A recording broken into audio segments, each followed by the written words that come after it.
This man was cursed to push a boulder up a mountain, only to watch it fall, again and again. Sisyphus was not born a villain.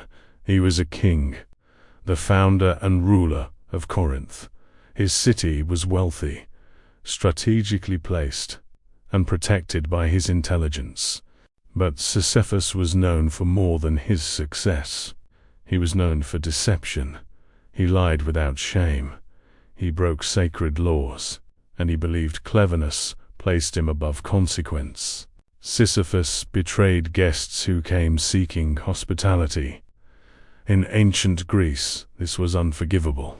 Hospitality was protected by Zeus himself. To violate it was to insult the king of the gods. He also revealed divine secrets.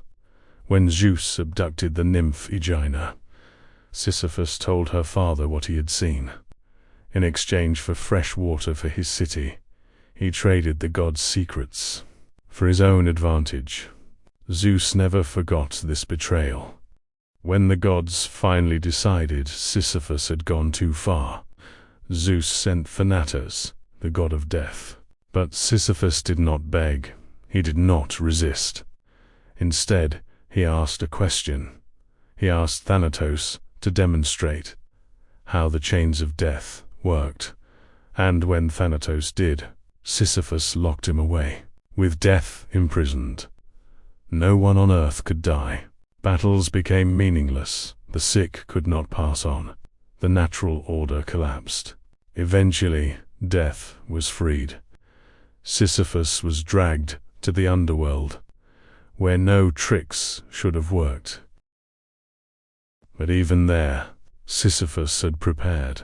Before dying, he told his wife not to bury him. No funeral, no proper rites. In the underworld, Sisyphus complained to Hades. He claimed his wife had dishonored him. He begged for permission to return to the living world, just long enough to correct the mistake. Hades agreed. Sisyphus returned to earth and never came back. He lived freely until death claimed him once more. This time, there would be no escape. The gods had endured enough. Pain was not enough. Death was not enough. They chose something far, far worse.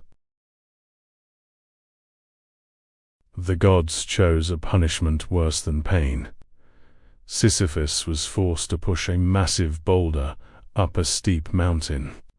Every time he reached the top, the stone slipped from his hands and rolled back down. No progress, no end, no reward, only effort, forever. The myth itself means that this wasn't just punishment for Sisyphus, it is symbolism, a symbolic act that represents the limit of immortal intelligence.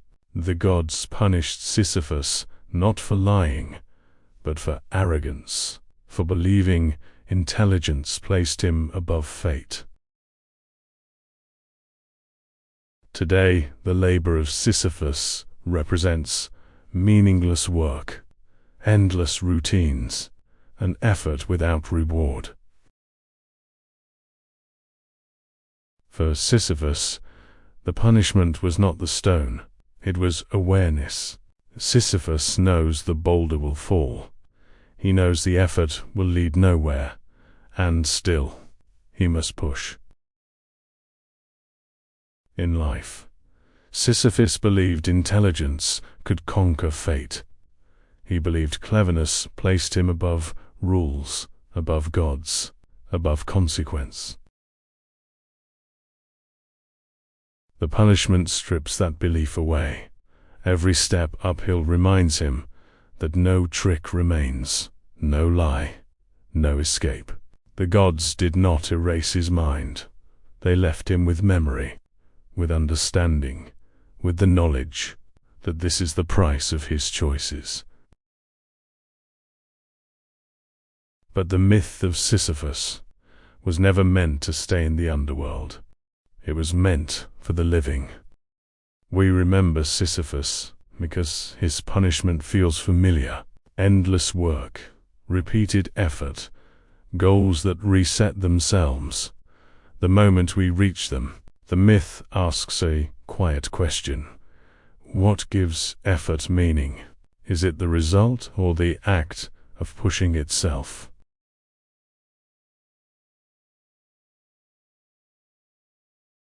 Some later thinkers believed the gods did not fully defeat Sisyphus. They believed that if Sisyphus accepts the task, if he owns it, then the punishment loses its power. The stone still falls, but the choice to push remains his. And in that choice, there is something the gods cannot take. Sisyphus is not remembered because he failed.